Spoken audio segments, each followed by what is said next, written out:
3, we want to become familiar with CSS selectors. Now, CSS is cascading style sheets, and that's going to allow us to give style, in short, of an appearance of our web page.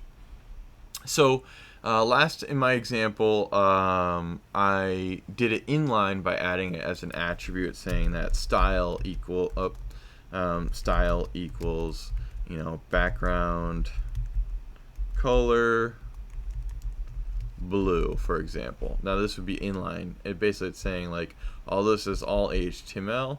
This part of this tag here has this attributes that is going to be a background color blue. So that's one way to do it.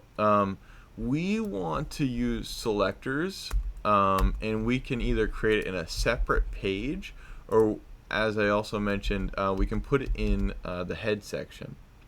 So if we're going to do it in the head section, we just write style, right? And then we say that the style ends here. And the way this works is we create, like, we say, okay, anything that's a paragraph, okay, and then we do our curly brackets, has these certain elements attached to it, these CSS selectors. So we do font size 18 pixels, for example. And what that would do is anything that's a paragraph, like my first web page here, is going to it's going to look through a text, and it starts to create a theme. Anything that has that P for paragraph tag will have this type of style applied to it. So let's go ahead and take a look at that. Again, I'm going to run that by opening it up. It'll open up in my web browser. And we have 18 font. And just to double check, I can change this to something much bigger, and we'll see the difference there.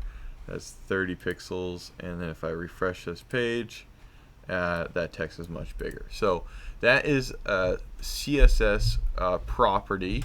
There's more than just sort of font size.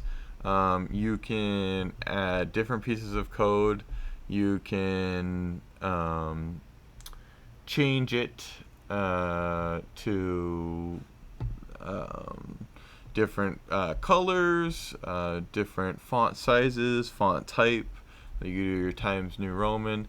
Take a look at all that stylization again on W3 Schools and play around with that as you work along.